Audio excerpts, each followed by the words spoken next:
5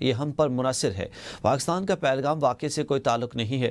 بھارت کو پہلگام واقعے پر صاف شفاف تحقیقات کی بار بار پیشکش کی ہے، لیکن اس کے باوجود 6 مئی کو دشمن نے پاکستان پر حملہ کر کے 54 بے گناہ لوگوں کو شہید کیا۔ مساجد کو شہید اور دیگر مقامات پر حملے کیے گئے۔ فیلڈ مارشل سید عاصم منیر نے جنگ کو بہترین انداز میں لیڈ کیا۔ دشمن کو چند گھنٹوں میں ہی اپنے انجام کا اندازہ ہو گیا تھا۔ اعلیٰ ترین ٹیکنالوجی سے بھارتی ریلوے کا نظام درہم برہم کر دیا۔ پاک فرضیہ کے شاہینوں نے بہترین کارکردگی کا مظاہرہ کیا اور ایک ہی جھٹکے میں دشمن کے 6 جہاز زمین بوس کر دیے۔ ان کا کہنا تھا کہ بھارت کے خلاف جنگ میں پوری قوم نے یکجہتی کا مظاہرہ کیا۔ وہ لندن میں سمندر پار پاکستانیوں کی تقریب سے خطاب کر رہے تھے۔ خبر دیں کہ فرانس میں رنگ برنگے کبوتروں نے رنگ بکھیر دیے ہیں۔ فرینڈ کلب پیرس کے زیر اہتمام ہونے والی بی بی پیجن کپ اختتام پذیر ہو گئے ہیں اور پیرس کے نواحی علاقے پیری فیٹ کے فضا میں چھوڑے گئے نایاب کبوتروں نے سینکڑوں کلومیٹر کا سفر طے کر کے تیزی سے واپسی کی۔ ریس کے دوران بیشتر نایاب کبوتر شائقین کے توجہ کا مرکز رہے۔ تقسیم انعامات کی تقریب میں بانی کبوتر بازی فرانس چودھری ریاست خان نے جیتنے والے ملک عبدالرحمان کو پہلی پوزیشن پر ٹرافی اور نقد انعام دیا۔ دوسری پوزیشن بلال بھٹی جبکہ تیسری پوزیشن چیما ویر نے اپنے نام کیا، جبکہ اس موقع پر استاد محمد اشرف عرف اچھی پہلوان کنجاہی نے خصوصی شرکت کی۔ تقریب میں شریک دیگر کھلاڑیوں ٹیموں میں بھی انعامات تقسیم کیے گئے۔ ایشیا کپ کے سپر 4 مرحلے میں پاکستان کو 6 وکٹوں سے شکست کا سامنا ہوا۔ بھارتی شائقین اپنی ٹیم کی جیت پر خوشی سے جھوم اٹھے مگر پاکستانی ٹیم کی بھی خوب تعریف کی۔ دوسری جانب پاکستانی شائقین شکست پر ناراض تو نظر آئے لیکن پر امید ہیں کہ قومی ٹیم فائنل میں انڈیا کو شکست دے کر ٹائٹل اپنے نام کرے گی۔ مزید شائقین کیا کہتے ہیں بتا رہے ہیں نمائندہ ABN ارشد ملک۔ ارشد ملک بتائیے گا۔ ایشیا کپ سپر 4 مرحلے میں پاکستان کو انڈیا سے 6 وکٹ سے شکست ہوئی۔ پاکستان کی پرفارمنس تھوڑی سی بیٹنگ میں بہتری آئی لیکن پاکستان کی بالنگ اس طرح کی نہ ہو سکی۔ میرے ساتھ شائقین کرکٹ موجود ہیں، ان سے بات کرتے ہیں کہ بیٹنگ تو تھوڑی سی امپروو ہوئی لیکن بالنگ میں پاکستان اس طرح پرفارم نہیں کر پایا۔ کیا سمجھتے ہیں کہ کیا پرانے پلیئرز تھے وہ بہت اچھی ٹیم تھی ہماری، لیکن جو نئے پلیئرز ہیں ان کے اندر کانفیڈنس وغیرہ تھوڑا سا کم ہے، لیکن آئی ہوپ کہ وہ لوگ جو جیسے بھی ہے فیوچر میں پرفارم کریں اور ہمیں جتوائے۔ نہیں، پاکستان نے واقعی میں بہت اچھا گیم کیا۔ 171 was a good total at all. مطلب ہم لوگ کو بالکل بھی ایسا نہیں لگا کہ ایک طرفہ میچ ہو جائے گا اور ہم جیت ہی جائیں گے۔ نوٹ دیٹ میرے کو میسیجز بھی آ رہے تھے میرے کو پاکستان کے لیے، وہ بھی کہہ رہے تھے کہ آپ مشکل لگ رہا ہے، آؤ تمہاری بات ہے، مطلب تمہاری وجہ سے تو مطلب بہت اچھے اچھے میسیج آ رہے تھے دوستوں یاروں کے بھی۔ It was tough fight but جو اوپننگ پارٹنرشپ تھی وہ بہت کروشل تھی اور بہت اچھا ابھیشیک نے کھیلا، پہلے بھی کھیلا۔ تو پاکستان کو آئی تھنک تھوڑا سا اپنا ایک پلان سیٹ اپ کرنا چاہیے کہ جو اوپننگ بیٹسمین ہے اور فرسٹ 2-3 ان کو ہے تھوڑا بولنگ لائن اپ میں تھوڑا سا امپروومنٹ کر سکتے ہیں۔ I think that will improve better but it was a tough fight at all. ایسا نہیں تھا کہ لاسٹ اوور تک بہت مطلب اٹ واز گڈ گیم۔ جی، انڈین شائقین جو ہے نا اپنی ٹیم کو اپریشیٹ کر رہے ہیں جبکہ پاکستانی شائقین مایوس ضرور ہیں لیکن وہ یہ کہہ رہے ہیں کہ اگر تھوڑی سی پاکستانی ٹیم بولنگ میں تھوڑی امپروو کر جائے تو ہو سکتا ہے کہ نیکسٹ اگر چانس ملتا ہے تو وہ انڈیا کو شکست دے سکتے ہیں۔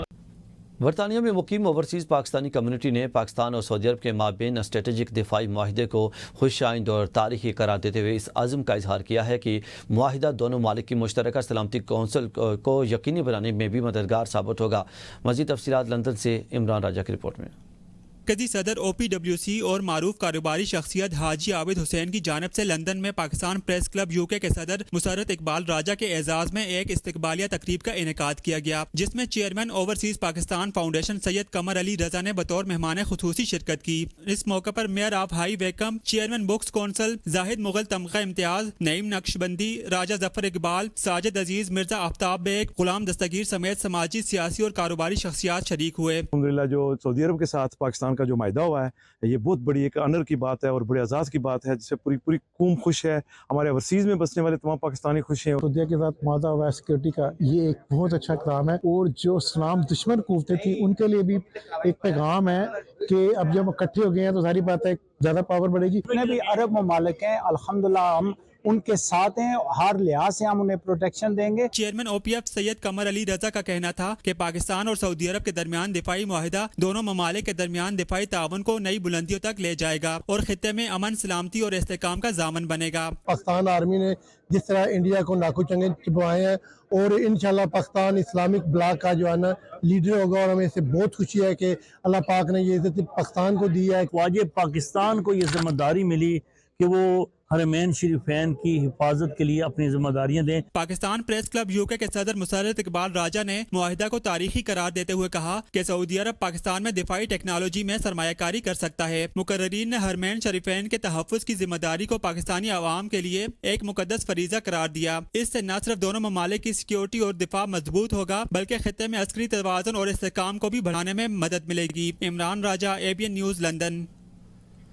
ناظرین، یورپین اسلامک سینٹر اولڈہم میں 11ویں سالانہ سیرت النبی صلی اللہ علیہ وسلم کانفرنس کا انعقاد کیا گیا، جس کا عنوان تھا کہ ایک نبی ایک امت۔ کانفرنس میں کثیر تعداد میں خواتین و حضرات نے شرکت کی۔ کانفرنس کا احوال مانچسٹر سے اسحاق چودھری کی رپورٹ میں۔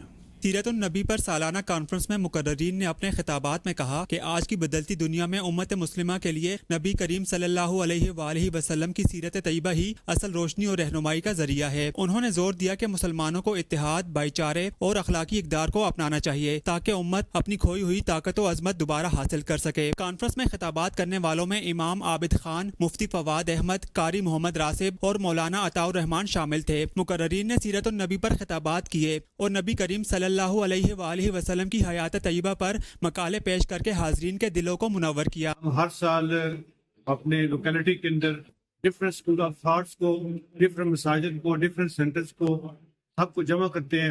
مرد و خواتین آتے ہیں۔ آج بھی تقریباً کوئی 600 کے قریب لوگ جو انہوں نے اٹینڈ کیا ہے۔ پروگرام کی میزبانی امام محمد اقبال یورپین اسلامک سینٹر نے کی۔ انہوں نے اتحاد امت کو مرکز گفتگو بنایا۔ تقریب کے اختتام پر امت مسلمہ، خاص طور پر فلسطین کے مسلمانوں کی بقا، پاکستان کی سلامتی اور ترقی کے لیے اجتماعی دعا کرائی گئی۔ اسحاق چودھری، ABN نیوز، مانچسٹر۔ مزید اپڈیٹس کے لیے دیکھتے رہیے ABN نیوز۔